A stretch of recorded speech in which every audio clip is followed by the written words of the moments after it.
युवाओं की भी काफ़ी उम्मीदें हैं। आप फिर से मंत्री बने हैं, सरकार बनी है। सहायक पुलिस के बारे में जो मुख्यमंत्री जी बोल रहे थे, एक बार आप ही उनका धरना खत्म करवाए निश्चित रूप से सहायक पुलिस को मैं आपके माध्यम से आश्वस्त कराना चाहूँगा कि सरकार पूरी तरह से उनके मामले में गंभीर है। इस वक्त बात करने के लिए हमारे साथ मंत्री मिथिलेश ठाकुर हैं, जो कैबिनेट की बैठक के बाद बाहर निकले हैं।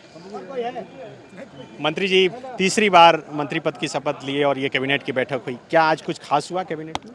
कैबिनेट में बताया, आपको माननीय मुख्यमंत्री ने अच्छी तरह से सब कुछ विस्तार से बताया कि कैबिनेट में हम लोगों ने क्या निर्णय लिया।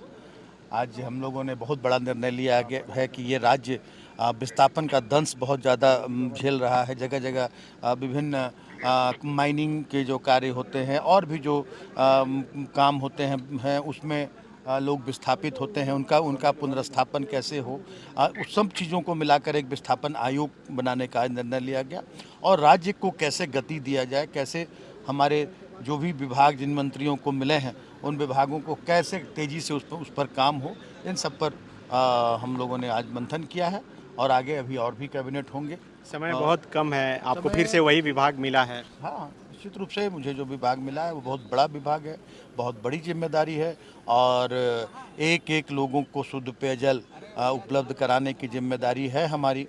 केंद्र सरकार योजनाएं लागू करती हैं, लेकिन सारी जिम्मेदारी राज्य सरकार की होती है और राज्य सरकार की आधी राशि भी उसमें लगती है।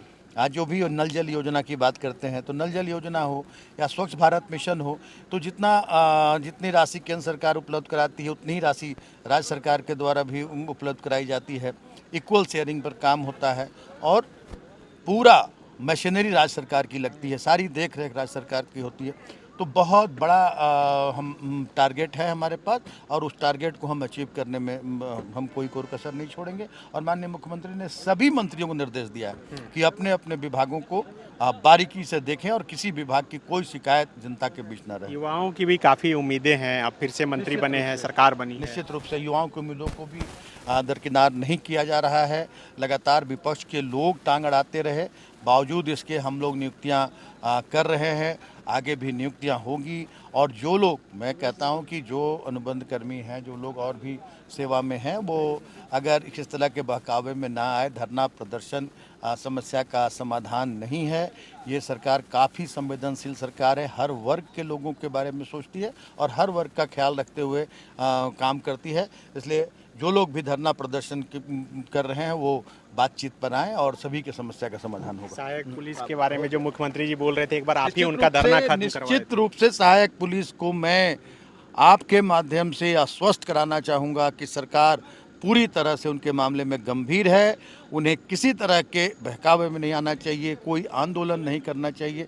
कोई भी अनुबंध कर्मी हो, कोई भी सरकारी कर्मी हो, सभी लोगों को अपनी मांगें उचित प्लेटफॉर्म पर रखनी चाहिए और सभी की मांगों को सहानुभूतिपूर्वक सुना जाएगा। बायोम मेडिकल प्रिपरेशन का एकमात्र संस्थान जहां है complete digital classrooms, individual doubt counters, video lectures, student tracking system, library facility, 100% result oriented rankers batch, study package and class notes in PDF। Jharkhand के इतिहास में पहली बार नीट UG में 700 मार्क्स पार। 10th पास स्टूडेंट्स के लिए फाउंडेशन कोर्स और 11th पास student के लिए फ्रेशर कोर्स। 12th पास स्टूडेंट्स के लिए टारगेट कोर्स 18 अप्रैल से शुरू हो रहे हैं। Contact biome.